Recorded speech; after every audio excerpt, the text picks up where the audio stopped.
Good morning दोस्तों। आज एक नई मेडिसिन पढ़ते हैं और उसके की नोट्स देखते हैं कि क्या हैं उसके की नोट्स। मेडिसिन का नाम है कार्बोलिक एसिड।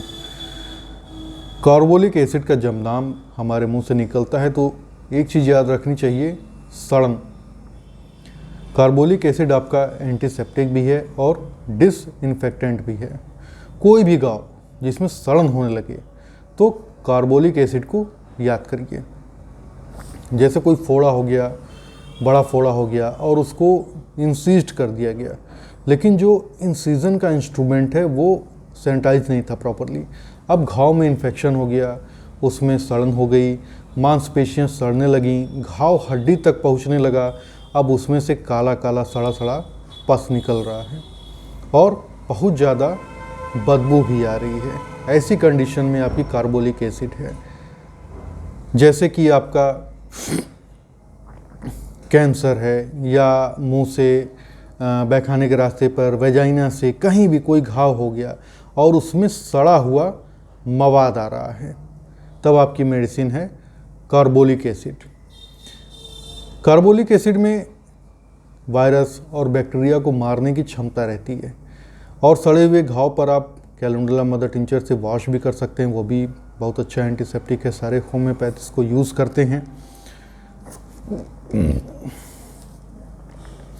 कुछ लोग जैसे जिनका घर नाली के पास है, सीवेज एरिया में है, जहाँ पे गंदा पानी बहता है, अब वहाँ पर इन्फेक्शन होगा, बार बार लोग बीमार पड़ेंगे तो अब मलेरिया होता है, टाइफाइड होता है, वायरल फीवर होता है। इस तरह की कंडीशन में अगर जो लोग ऐसी जगह पर रह रहे हैं तो आपकी मेडिसिन कार्बोलिक एसिड है।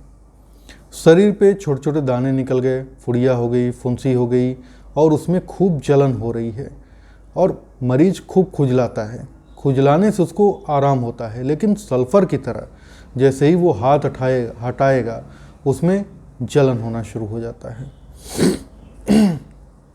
कॉन्स्टिपेशन के लिए आपकी कार्बोलिक एसिड बहुत अच्छी दवा है।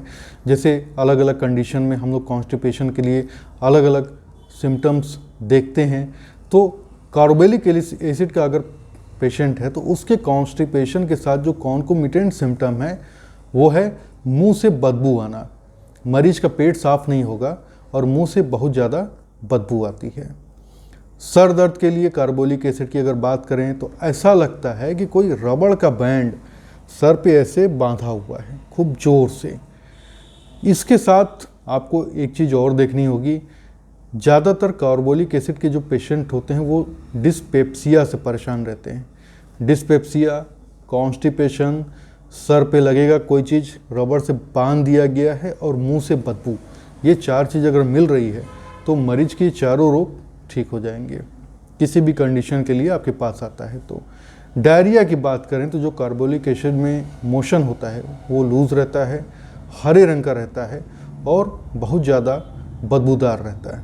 कुछ बच्चे जिनको दुर्भाग्यवश कॉलरा हो गया तो उनको जो वोमिटिंग होती है या जो मोशन होता है वो उसमें सड़े हुए अंडे की तरह बदबू रहती है, बहुत ज़्यादा बदबूदार रहता है। बच्चा उल्टी करेगा तो बाहर के लोगों को तक वहाँ तक स्मेल पहुँचेगी। जैसे ही कोई कमरे में घुसेगा तो कहेगा कितनी बदबू आ रही है, जैसे कोई सड़ा हुआ अंडा रखा हो। इस तरह की बदबू रहती है कार्बोलिक एसिड में। बेलाडोना और मैकफॉस की तरह इसका जो पेन होता है अचानक से आता है, थोड़ी देर रुकता है, फिर अचानक से ख़त्म हो जाता है। और कार्बोलिक एसिड में एक कंडीशन और है कि कोई एक्यूट कंडीशन हो गई, मान लीजिए फीवर हो गया या कोई भी बीमारी हो गई, उसके बाद मरीज उससे तो ठीक हो गया लेकिन उसको हर चीज़ में बदबू आ रही है, बिस्तर पे बदबू आ रही है, खाने की स्मेल से बदबू आ रही है, वो जहाँ खड़ा है उसके नाक में बदबू आ रही है। तो ऐसी कंडीशन में आपकी कार्बोलिक एसिड है किसी भी एक्यूट डिजीज़ के बाद। और ये चीज़ आपकी ऑरम मेट में भी है, लेकिन बाकी सिम्टम डिसाइड करते हैं कि आपको ऑरम मेट देना है या कार्बोलिक एसिड देना है। तो ये थी कार्बोलिक एसिड के की नोट सिम्टम्स। Thank you.